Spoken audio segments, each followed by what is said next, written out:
This channel does not promote any violent, harmful, or illegal activities. All content provided by this channel is meant for an educational purpose only.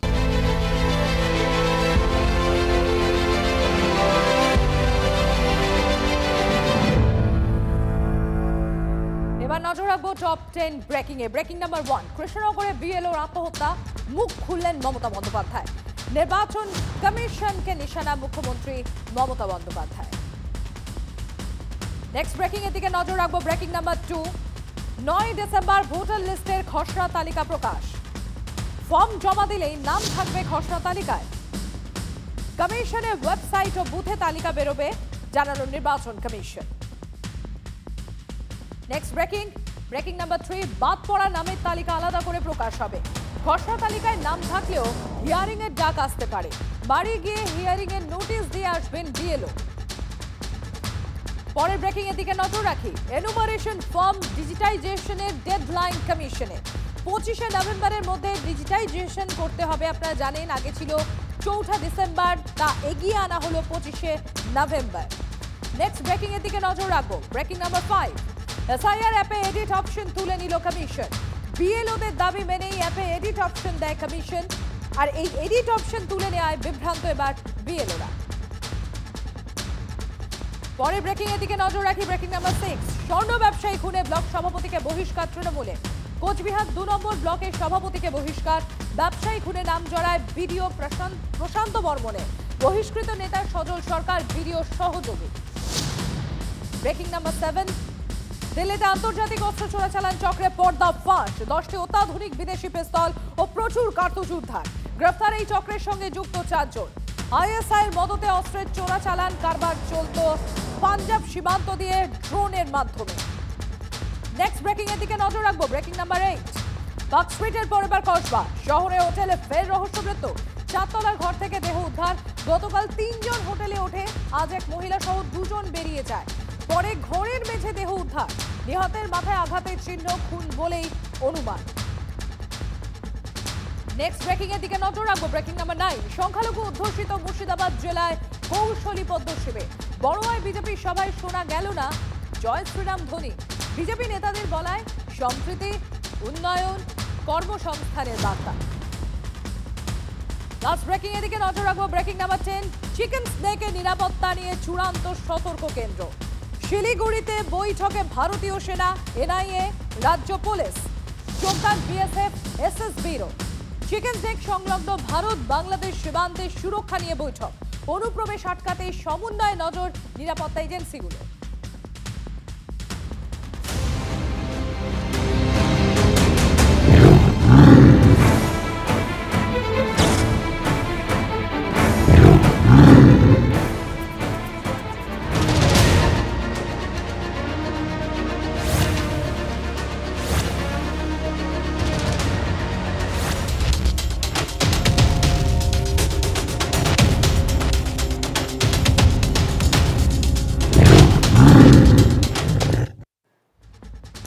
শীত পড়তে না পড়তেই সুন্দরবনে বারবার দেখা পাওয়া যাচ্ছে রয়্যাল বেঙ্গল টাইগারের বাঘের আনাগোনা বেড়ে গিয়েছে শীতের শুরুতেই চলতি সপ্তাহেই 2 বার বাঘের দর্শন পাওয়া গেছে এই সপ্তাহেই পীরখালি 6 নম্বর জঙ্গল থেকে বেরিয়ে নদী সাঁতরে পেরোতে দেখা গিয়েছে একটি বাঘকে এবং আরেকটি বাঘ দেখা গেছে পীরখালি 5 নম্বর জঙ্গল থেকে বেরিয়ে সরু খাঁড়ি টপকে অন্য জঙ্গলে যাওয়ার সময় ছবি ধরা পড়েছে সুন্দরবন নেচার গাইডদের মোবাইলে অবশ্য বাঘ দেখতে এখন আর সুন্দরবনে যাওয়ার প্রয়োজন আছে কি এটা টুটকাটা প্রশ্ন করছে বাঘ তো ঘুরছে পাড়ায় পাড়ায় গ্রামে শহরে বুথে বুথে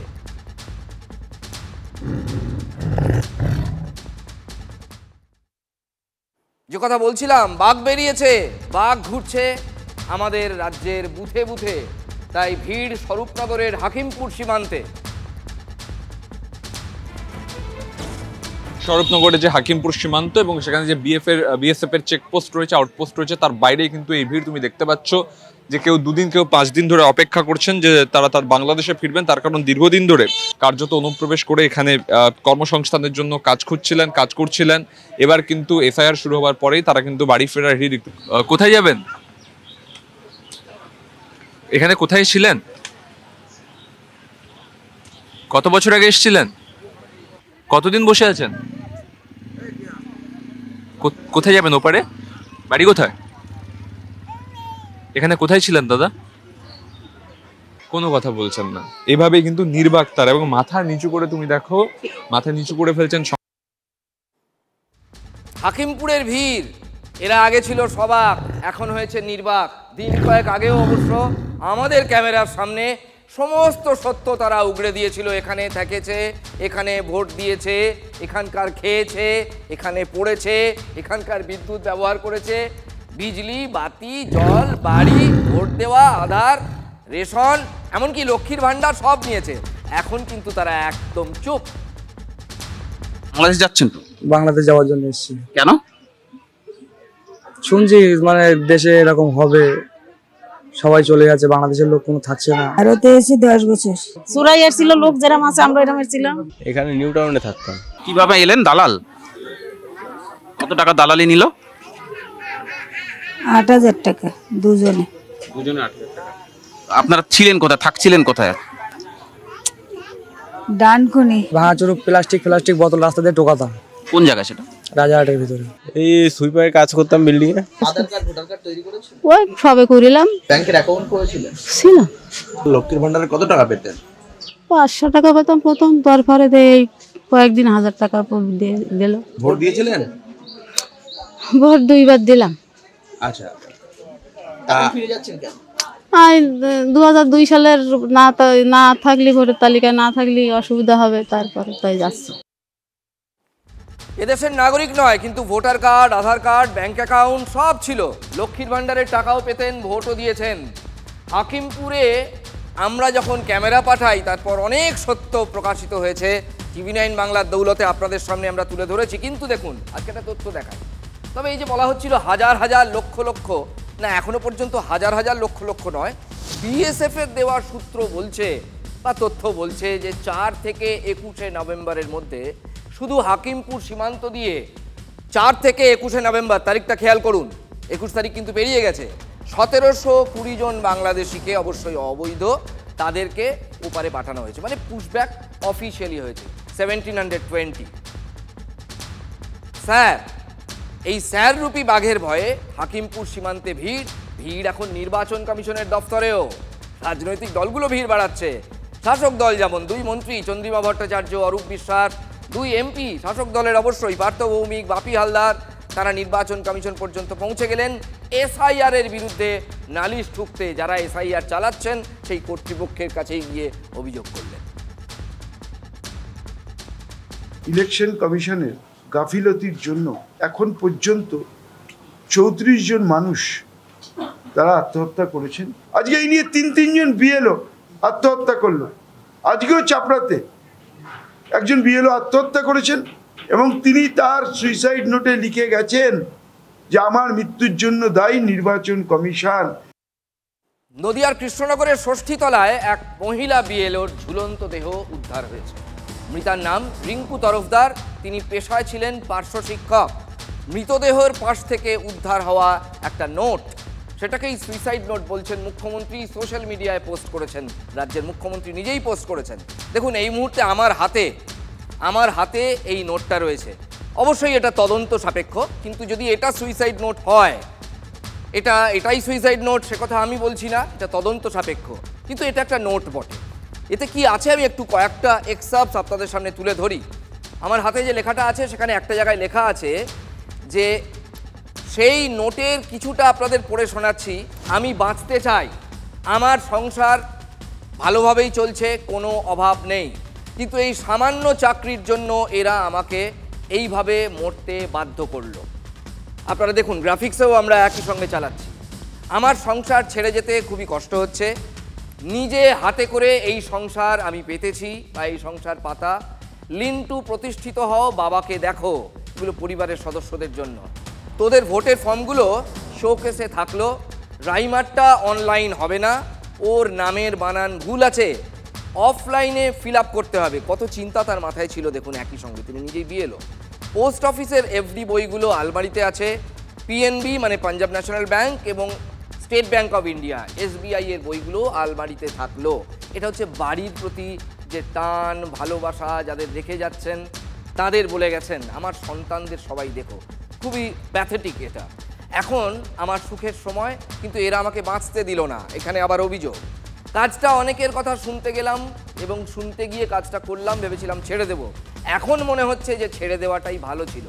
ফোন নাম্বার রেজিস্ট্রেশন হয়ে গেছে বলে ছেড়েও কাজ হতো না, অর্থাৎ এই কাজটা করার ইচ্ছে তার ব্যক্তিগতভাবে ছিল না। বিএলওর কাজ তুলতে না পারলে প্রশাসনিক চাপ এলে তা আমার পক্ষে নেওয়া সম্ভব নয়। চাপের কথা বলছেন। আমার এই পরিণতির জন্য নির্বাচন কমিশন দায়ী, সরাসরি লিখেছেন তিনি। অ্যাটলিস্ট এই নোটে লেখা আছে, যদি এটা তিনিই লিখে থাকেন। অফলাইন কাজ আমি 95%, অত্যন্ত ইম্পর্টেন্ট জায়গা, অফলাইন যে ফর্ম ফিল আপ সেটা আমি 95% করে ফেলেছি। মানে দিয়ে আসা নিয়ে আসা হয়তো দুটোই বলতে চেয়েছেন, কিন্তু অনলাইন আমি কিছুই পারি না। বিডিও অফিসে এবং সুপারভাইজারকে জানানো সত্ত্বেও কোনো ব্যবস্থা ওরা করলো না। এটা হচ্ছে এই চিঠির কিছু গুরুত্বপূর্ণ অংশ আপনাদের পড়ে শোনালাম। তো ওই চাপটা পাচ্ছি না, আমাকে এই বয়সে এসে জেল খাটতে হবে, নানান কথাবার্তা শুনতে হবে। ওই জন্য ওই চাপটা না নিতে পেরে উনি সুইসাইড করার মতন একটা মন মানসিকতা সুইসাইড করলেন। বিএলওর মৃত্যুতে শোক প্রকাশ করে সোশ্যাল মিডিয়ায় মুখ্যমন্ত্রী লিখেছেন, আর কত প্রাণ ঝরবে, এই SIR এর জন্য আর কতজনকে মরতে হবে, এই প্রক্রিয়ার জন্য আর কত মৃতদেহ আমাদের দেখতে হবে। এটা এখন সত্যি উদ্বেগজনক। এটা মুখ্যমন্ত্রী লিখেছেন সোশ্যাল মিডিয়ায়।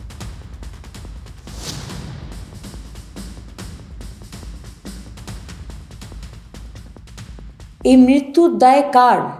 মুখ্যমন্ত্রী। চাপেই সব শেষ হয়ে যাচ্ছে। একা একটা নির্বাচন কমিশন কত লোকের মৃত্যু ঘটিয়ে দিল। এরা গান ছিল না বাংলা এতে, আমার মৃতদেহে ঝুলবে নোটিশ বোর্ড, কর্তৃপক্ষ দায়ী না। এখানে দায়ী একমাত্র কর্তৃপক্ষ, যার নাম জ্ঞানেশ কুমার, যার নাম অমিত শাহ।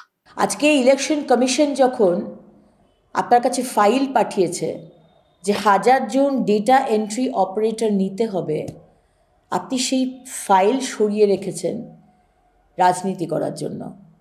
আজকে যদি আপনি ডেটা এন্ট্রি অপারেটরদের নিয়ে নিতেন, রিক্রুট করতেন, তাহলে আমাদের নদিয়ার যে বিএলও বোন, তাকে কিন্তু আত্মহত্যা করতে হতো না। তাই চাপটা কিন্তু আপনি বাড়াচ্ছেন। এর মৃত্যুর দায় আপনার। আপনি তো এই মৃত্যুর জন্য দায়ী, আর আপনি আবার 1 লক্ষ টাকা 2 লক্ষ টাকার কম্পেনসেশন দিচ্ছেন। এটাই হচ্ছে আপনার রাজনীতি। ওই রাবড়ি যেভাবে বানায় না, রাবড়ি প্রসেস, ওপর থেকেও আগুন দেওয়া হয়, নিচ থেকেও আগুন দেওয়া হয়, আপনার হচ্ছে ওই রকম। দুদিক থেকে আপনি আগুন দিয়ে রাজনীতি করার চেষ্টা করেন। তৃণমূল কংগ্রেস আর শকুনের মধ্যে কোনো পার্থক্য নেই। সর্বত্র চোখ রাখছে কে কোথায় আত্মহত্যা করে, কে কোথায় মারা যায়। যে রোগেই মারা যাক, যে কারণেই আত্মহত্যা হোক, সঙ্গে সঙ্গে তৃণমূলের লোকরা ওখানে পৌঁছে গিয়ে SIR বোর্ড নিয়ে হাজির হয়ে যায়। আপনি বিএলও যারা এই চাপে আত্মহত্যা করছেন, আপনি তাদের মৃত্যু নিয়ে রসিকতা করছেন। নদিয়াতে একটি দুর্ভাগ্যজনক ঘটনা, রিঙ্কু দেবী তিনি আত্মহত্যা করেছেন, সঙ্গে সঙ্গে তৃণমূল পৌঁছে গিয়েছে। কি সুইফট, মুখ্যমন্ত্রী পর্যন্ত টুইট করে ফেলেছে। তাহলে গুজরাটে যে বিএলও সুইসাইড করে জানিয়ে গেলেন, কি বলবেন রাহুল সিনহারা? আমি মুখ্যমন্ত্রীকে প্রশ্ন করতে চাই, যখন আপনাদের চুরির কারণে এতগুলি শিক্ষকের কাজ গেল, সেই শিক্ষকরা রাস্তায় বসে পড়লো, চাকরি হারারা, আর তারা যখন আত্মহত্যা করেছে তখন মুখ্যমন্ত্রী টুইট করেননি কেন? এই মৃত্যুর দায় কার, এটা নিয়ে তর্জা শুরু হয়ে গেছে। বাঘের নাম SIR। যখন বিএলওর আত্মহত্যা নিয়ে রাজনীতিতে প্রচণ্ড বিতর্ক চলছে, তখন হাকিমপুর সীমান্তে বাংলাদেশে ফেরার ভিড়। আবার ঠিক তখনই ডোমজুর এবং জগৎবল্লভপুর বিধানসভা সংলগ্ন বেগরি কেশবপুর এলাকায় বাংলাদেশি কলোনি থেকে উধাও প্রচুর মানুষ, ঘরে ঘরে তালা, ঘরদোর সব ফাঁকা। তো এখানে তো শুনেছি বাংলাদেশিরাও নাকি থাকে। না, এই বিল্ডিং এ বাংলাদেশি থাকে না, আর এই ফ্ল্যাটে ওইটাও থাকে না, সেই ওইদিকে জলাই থাকে। ওরা তো বাংলাদেশি, তারা কি চলে গেছে সব? জানি না, এখন আর দেখতে পান তাদেরকে? না না না, ফাঁকা আছে। বেগড়িতে আছে, জগৎপুরে আছে, ধুলোগড়ে আছে, আমাদের আশপাশে অনেকেই আছে।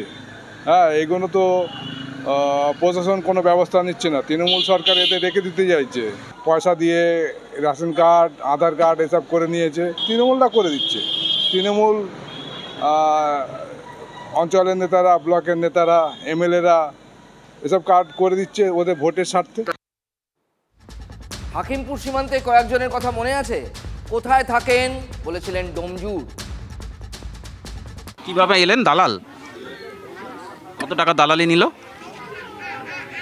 ৮,০০০ টাকা দুজনে। দুজনে ৮,০০০ টাকা। আপনারা ছিলেন কোথায়, থাকছিলেন কোথায়? ডানকুনি। শিলিগুড়ির ডাবগ্রাম ফুলবাড়িতে আবার আর এক কাণ্ড দেখুন।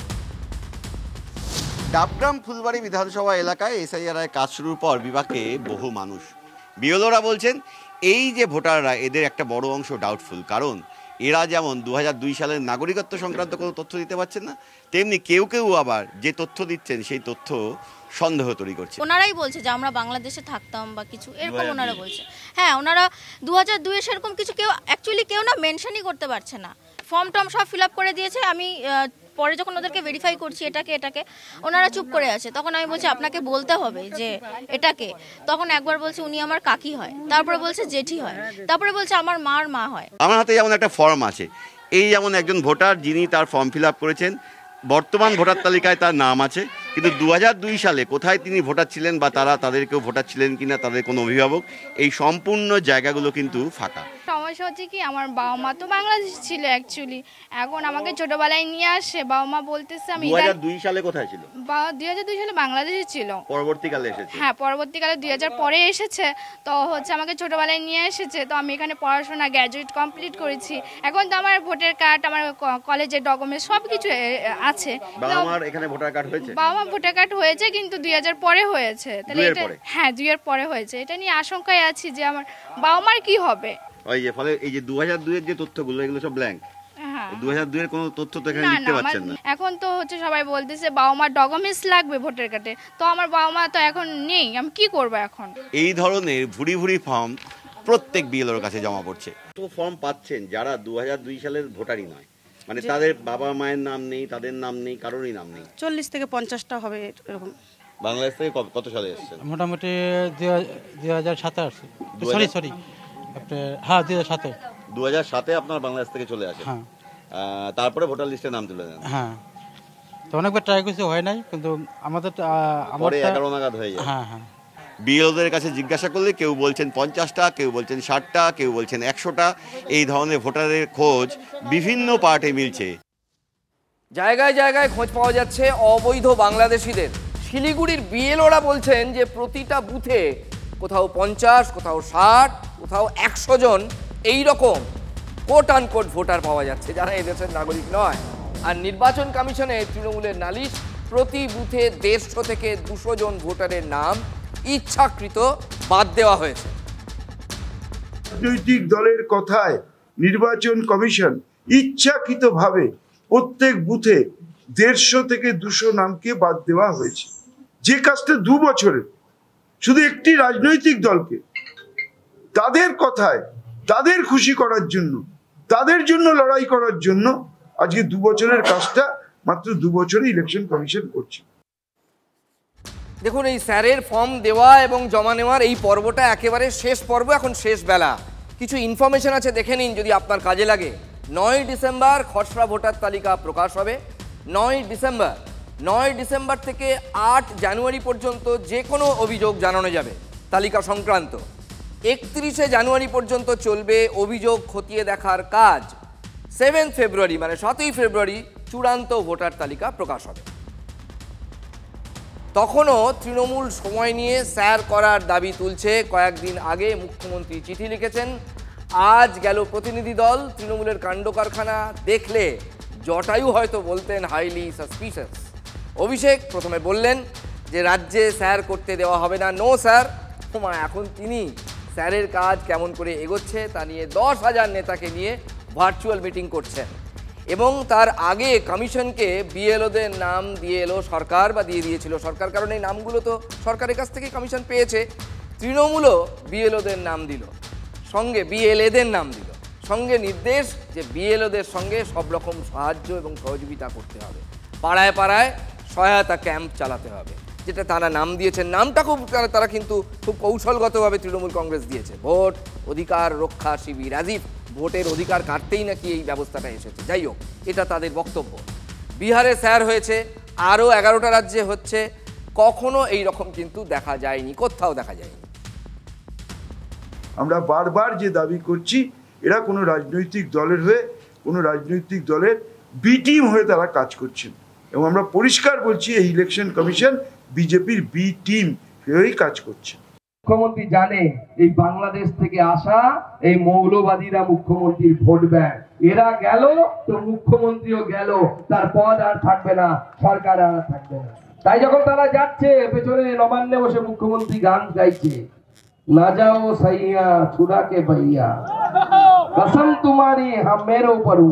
মুখ্যমন্ত্রীও গান করছেন, বলছে বাংলাদেশের লোকেদের ছেড়ে যেও না বাবা, আমার কাছে থাকো, मेरे सो कोलसीर का ना ताई बोले कि प्रेम देबो ना। दुर्भाग्य की बात है, कुछ राजनीतिक दल एक घुसपैठिया हटाओ का जो अभियान है इसको निर्बल करने में लगे हैं, और वो राजनीतिक दल चुनाव आयोग द्वारा जो SIR की प्रक्रिया चल रही है, मतदाता सूची का शुद्धिकरण जो चल रहा है, इसका खिलाफत कर रहे हैं। हर भारतीय को बड़ा गर्व हुआ जब अभी 2 दिन पहले सभी चैनल दिखा रहे थे, हजारों की संख्या में जो घुसपैठिए थे वो वापस अपने देश जा रहे थे। एक आंख ऐसी भी थी जिसमें आंसू थे घुसपैठियों के लिए, और वो व्यक्ति आदरणीय ममता बनर्जी जी थी।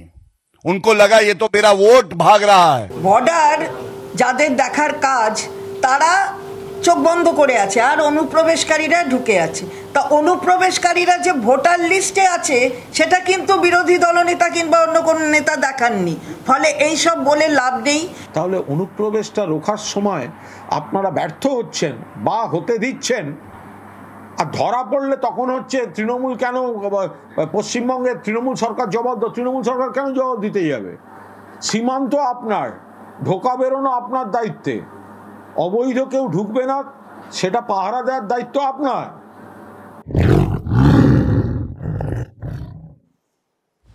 এই হাকিমপুর সীমান্তে অবৈধ বাংলাদেশিদের এই পুশব্যাক সংক্রান্ত খবর করতে গিয়ে আমাদের রিপোর্টারকে ধাক্কাধাক্কি করা হয়েছিল, রিপোর্টার এবং ক্যামেরা পার্সনকে, ভিডিও জার্নালিস্টকে, দুজনকেই করা হয়েছিল। সুজয় পাল আমাদের প্রতিনিধি, তার ওপর যারা হামলা চালিয়েছিল সেই কথাই বলেছিল যে কথা এখন বলছেন চন্দ্রিমা ভট্টাচার্য, কুণাল ঘোষরা, অবৈধ বাংলাদেশিদের ফিরতে হওয়ায় কি তৃণমূলের চাপ বাড়ছে? আমরা দেখলাম কয়েকজন মানুষ, তারা স্থানীয় একটি সংগঠনের তরফ থেকে এসে তারা এই বাংলাদেশিদের হটানোর দাবিতে তারা বিক্ষোভ করছিলেন, এবং তারই মধ্যে উল্টো দিক থেকে কয়েকজন যারা নিজেদেরকে বলছেন তারাও স্থানীয় বাসিন্দারা, তারা হাকিমপুরের বাসিন্দা, অভিযোগ কি আপনি ক্যামেরায় বলুন, কারা ক্যামেরায় বলুন, ক্যামেরায় বলুন, গায়ে হাত দেবেন না, কি বক্তব্য, কি বক্তব্য, আপনারা কারা বলুন, বলুন আপনারা কারা? চেকপোস্টে চলুন, চেকপোস্টে চলুন, চেকপোস্টে গিয়ে আপনার বিএসএফ জিজ্ঞাসা করুন যে অনুপ্রবেশ কিভাবে হলো। কে দেখে বর্ডার? বলুন, যদি বর্ডারটা কে দেখে সেটা আগে বলুক। তাহলে অনুপ্রবেশটা রোখার সময় আপনারা ব্যর্থ হচ্ছেন বা হতে দিচ্ছেন, আর ধরা পড়লে তখন হচ্ছে তৃণমূল কেন, পশ্চিমবঙ্গের তৃণমূল সরকার জবাব দাও, তৃণমূল সরকার কেন জবাব দিতে যাবে?